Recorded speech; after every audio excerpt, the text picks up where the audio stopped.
Pat, and it's my task today to share my bite-sized devotion. I believe lahat naman tayo ay in one way or another patuloy gumagawa o nagkakamali sa ating mga ginagawa, minsan sa ating mga pinagsasabi, minsan sa ating mga kinikilos. But what is important is that we desire o gusto nating mabago. We wanted to be good. We wanted to be right in the eyes of God and in the eyes of men. That's why this is the devotion I've learned from my study in the Word of God, and this is what I want to share to you.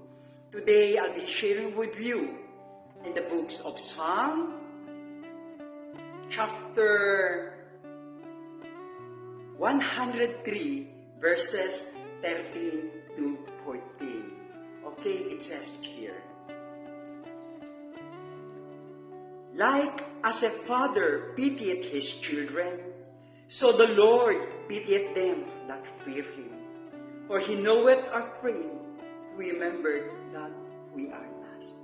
May God's blessing be upon the reading of his holy word. In other words, the way I've understood it, God is a very compassionate and understanding God. In other words, alam niya na magkakamali at makakamali tayo as we walk our life in this world. And therefore, He was able to say, He pitied us, He is compassionate us. And therefore, because God is a compassionate God or a merciful God, therefore, we as well have to do it to ourselves. In other words, huwag tayo masyadong malupit sa ating mga sarili kung tayo paminsan-minsan man ay nagkakamali. What is important is in the eyes of God, we have the desire to be good. We have the desire to be righteous. We have the desire to be holy. And that's what matters most to God.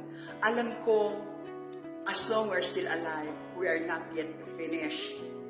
The words of God that is making or doing to us, hindi pa tapos. Kaya praise God, we still have the time to correct or to discipline or to wanting to live a holy life. Kaya, again, let's not be rude or let's not be harsh to ourselves. Ang ibig sabihin, mahalin natin o tanggapin man natin ang ating mga ginagawang pagkakalima. But then again, huwag naman natin palaging, dahil tayo ay palagi nagkakamali, sa mga bagay na ginagawa nating pagkakamali, let us not, huwag na tayong manatili sa lugar na yon. Desire to live or umalis sa mga alam nating gawain, hindi namang maganda. Yun ang pinakamahalaga sa Diyos, yung gustuhin o desiring to be good. And that's what I believe pleases to God.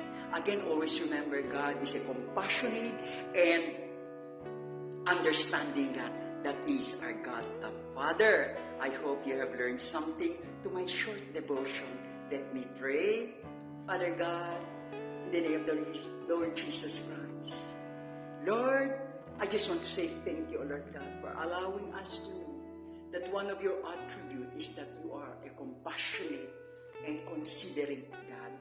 And therefore, O Lord God, tulungan mo kami, Lord, sa aming pagkakamali na minsan ayaw na naming gawin o ayaw na naming sabihin, ayaw na naming manatili doon.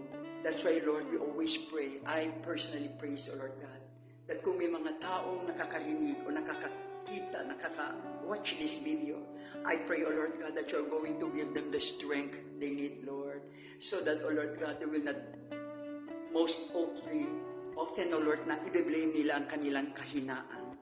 I know you understand us. That's what your word says. You understand us because we are made of dust. We are not strong enough, O Lord God, to be holy. But then again, you are there, O Lord God, willing to help us, support us, strengthen us. Lord, thank you so much, O Lord God. Let this message of mine be understood by the people who will watch this video. Praises, glory, honor, and power are yours, O Lord God. This I pray in Jesus' name.